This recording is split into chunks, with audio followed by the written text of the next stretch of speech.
Thanks for hopping on here and checking out this special episode of the Scott Wyatt Podcast. We're going to be having a special guest on here. His name is Brock Jones. He is the lead singer of the band BROSEPH, and we're going to be talking all about their single, Some Things, that comes out this Friday, January 11th.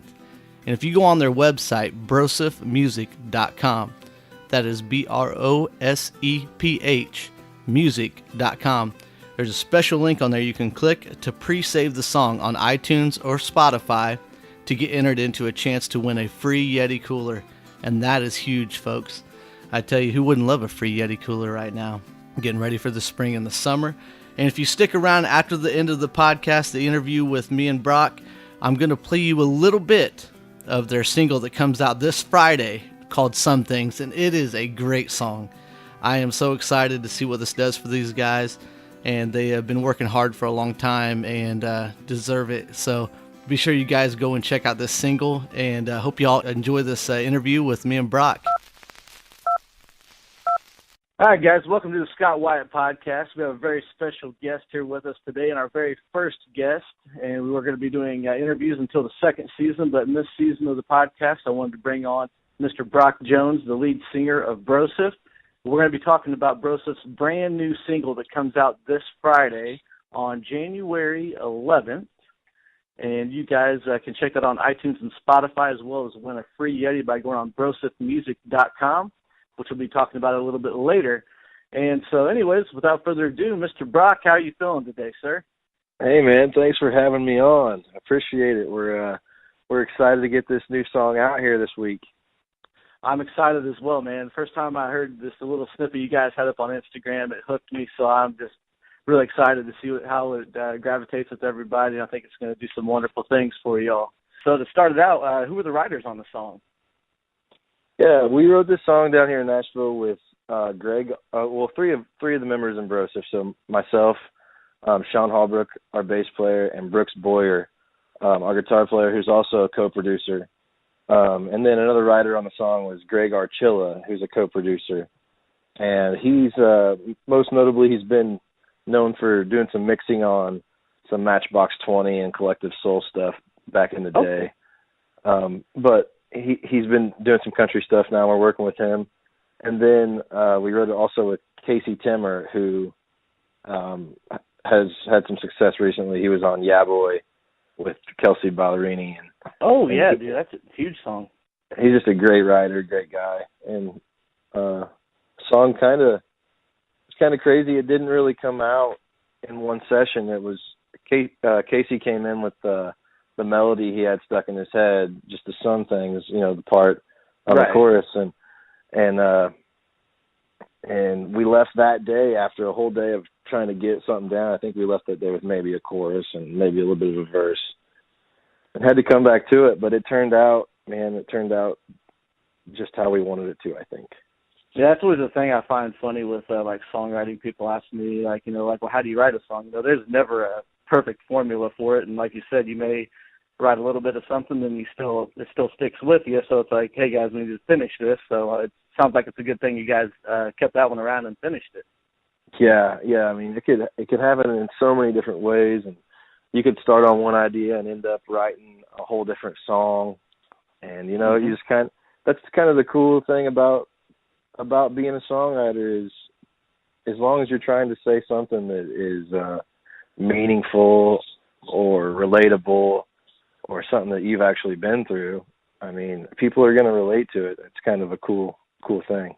I agree, man. It's a beautiful thing that you guys get to do this. I tell you, music has such a universal meaning, and even sometimes one thing that I've always found interesting with songwriting is you as a songwriter may write it with a certain idea in mind or situation, and somebody else may hear it, and it may be something completely different, Yeah, definitely. Right on. Well, speaking of what other people interpret it as, where did the song come from, and what's the meaning and behind the title of Some Things? Yeah, I mean, we were just trying to pick some of the best memories, I guess, or pieces of memories from our lives and throw them into this song, and kind of trying to make the listener look back and reflect on how great life really is, and and how those memories kind of make you who you are, you know, as you get older. And sometimes it's small things, and, you know, sometimes it's big things. Sometimes it's like in the song we reference the first kiss, you know, or, you know, times fishing with your grandpa. And I had so many great times fishing with I called him my pawpaw. Oh, yeah. And you know, he'd be smoking out of a pipe, and we'd just be, you know, and he'd be telling jokes, and this song is relatable to me, and all those lyrics that I just spoke about, those little things I just said, are in the song. Oh, that's going to be awesome, man. I'm excited to hear it. Like I said, the first time I heard you guys post it up on Instagram, I think you guys had just probably written the song, and I was like, man, this is going to be special. And it's hard to write that type of a song. I mean, I think, anyways, to where it resonates with people. And I think this is going to be that for you guys big time. Like, it's going to hit a big platform of people. It's definitely it's a different side of us. Like I said earlier, when we go out live, we like to party, and we throw a party. We throw a party live, and we'll never stop doing that ever. But there's a point in time where I think you can connect on a different level along with that, and it should make the show, and it should make our band mean more to people, I think, and that's the whole goal is, you know. I definitely agree, man. I'm excited to see the direction you guys are going. I've seen you guys live, and you guys put on a heck of a show, man, I tell you. And, I mean, that's shown with all the bookings and all the big stuff you guys have been doing the past couple of years. I mean, you guys are on the right track, and I'm super excited to see where it takes you guys. So as far as the song goes, you said that your producer is actually one of the co-writers as well, right? As well as the co-producer who's also a member of the band? Yeah, so Brooks Boyer is a member of the band. He plays guitar. And then Greg Archilla, he's also a co-writer. He is the other co-producer, yeah. I got you. So, I guess the question would be is how unique is it to have your actual producer, Greg, being on the songwriting part of the song? Because that's not always a very common thing, so to say.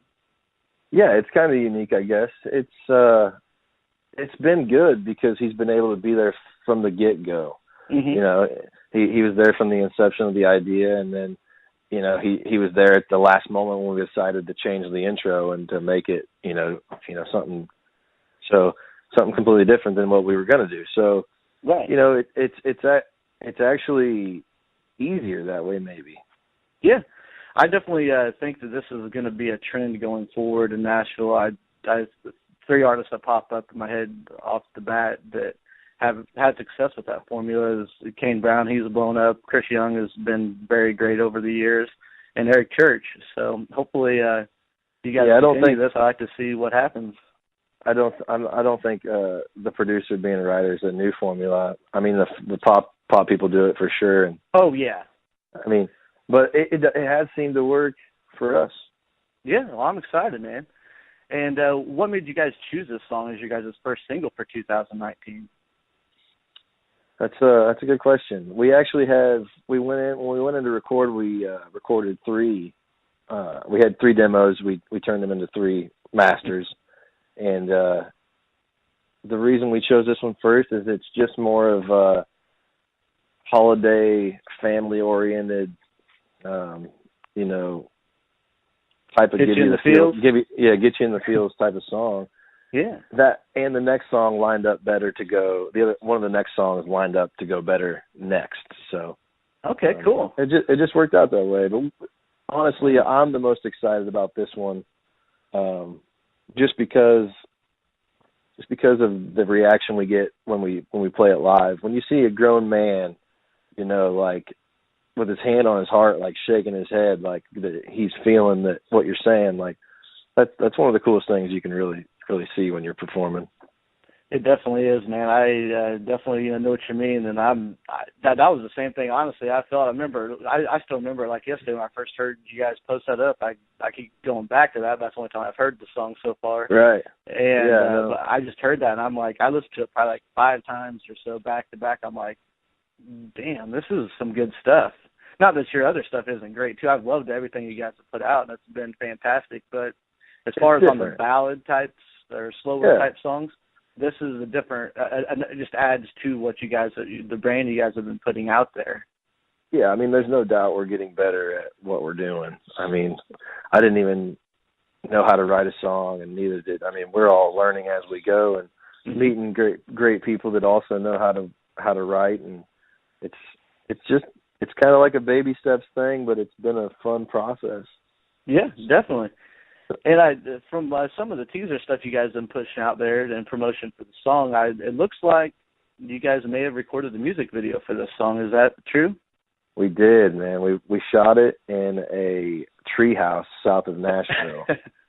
Wow. And we turned it into kind of like a little lit up Christmas lit up treehouse, and did the performance thing in there. And we also Chris Yost, our guitar player. Yeah.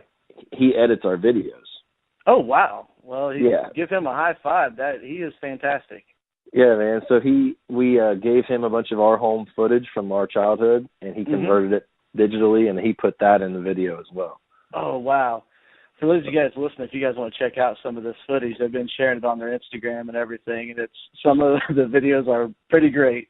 Yeah, we get a little crazy sometimes, but right now it's been about the family, and the home videos, and it's been fun. Awesome. Well, I got since you guys did record the music video, I have a quick question on, whose idea was it to include the VHS? And I thought that was a very unique touch to the whole thing. And yeah, you mean the curious. The single art logo, or are you talking about in the video? Yeah, kind of the single art logo, because the pictures I've seen and in the video, I believe, you went to the treehouse and there's the VHS. Is that just kind of bringing back, the memories of, some things? Yeah, the single art we used an old VHS cover, like one of the boxes, the white one with the 3 different colored stripes. Classic. Yeah, and we just, that's our childhood, the VHS, and all of our footage was on old VHS tapes. Mm-hmm. So that we kind of just adopted that. I don't know whose idea it was. It might have been, I can't give credit. It might have been Brooks, but I'm not sure.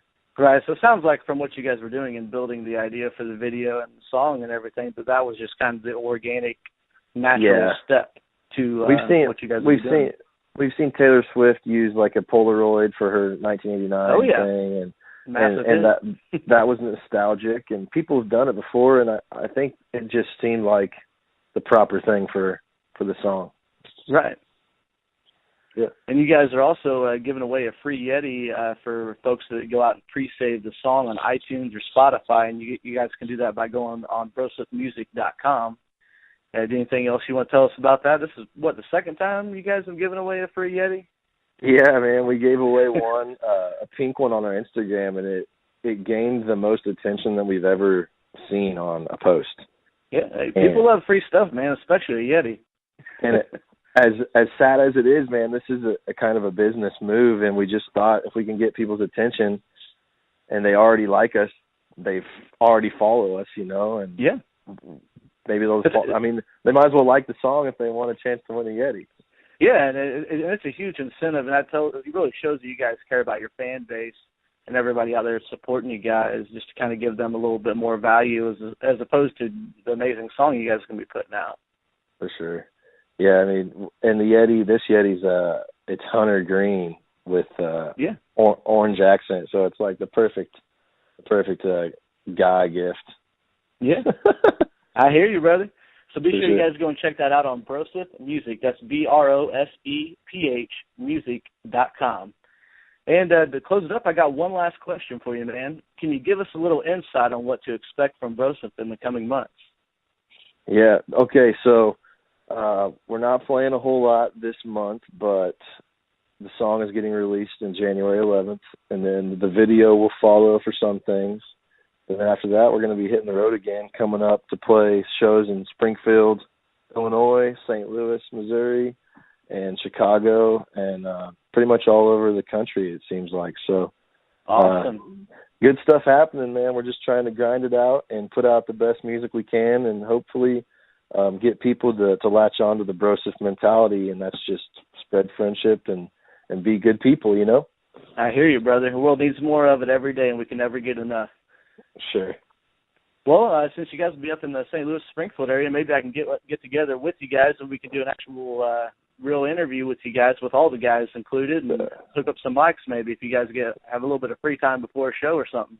We'll line that up, man. That sounds great. All right, brother. Well, you have a great day, and I appreciate your time.